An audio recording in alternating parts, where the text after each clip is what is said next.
How long do you think, or do you think it'll ever happen, asks Corey, until there is no more analog?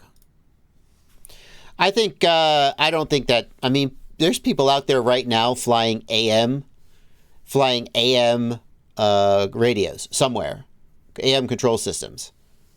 So there will always be some people flying analog. It's hard to imagine a world where here's a controversial take. Ooh, hot take number 2. This is not as hot a take, but I submit that digital FPV will essentially never be as cheap as analog.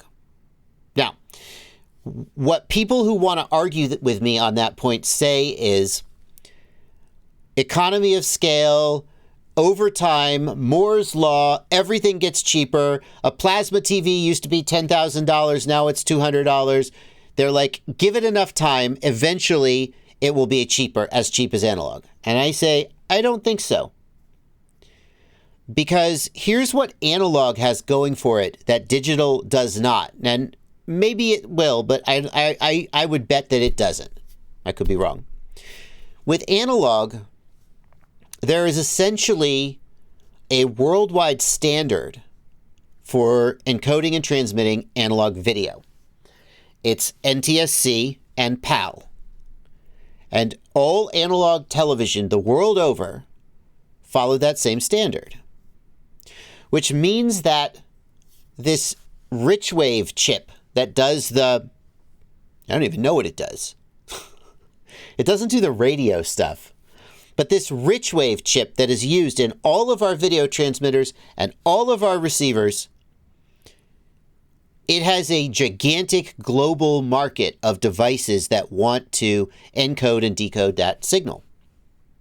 Now, for digital, there is an even larger global market of devices that want to encode and decode a digital signal. But here's the thing.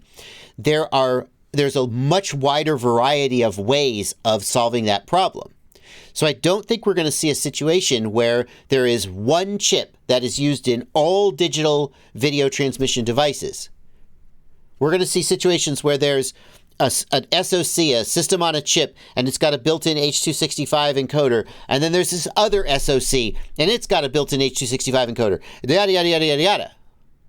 And because the digital market is so much more segmented than the analog market, my theory is that any single chip will never achieve sufficient economy of scale to come down to the price of what an analog chip came down to. That's my take on that. So I think analog will always be around, always, for some value of always, but sometime before the heat death of the universe, maybe. But analog will always be around because there will always be people who can't afford or don't want to spend the money to get into digital. And thank God for that, because it would suck if they didn't have any option. Good question. Will future quads have analog and digital video transmitters? Asks Shadow of KS89. I don't see that being likely. When you have two transmitters, they interfere. And most of the time, there's no reason to transmit on both at once. I don't see a reason for that.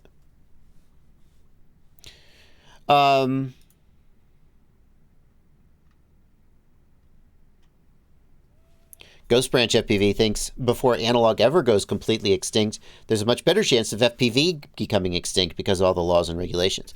You know, another thing that I see happening is that the analog, this is not an analog goggle, by the way, I just picked it up because I have it next to me, but the analog goggle market is shrinking.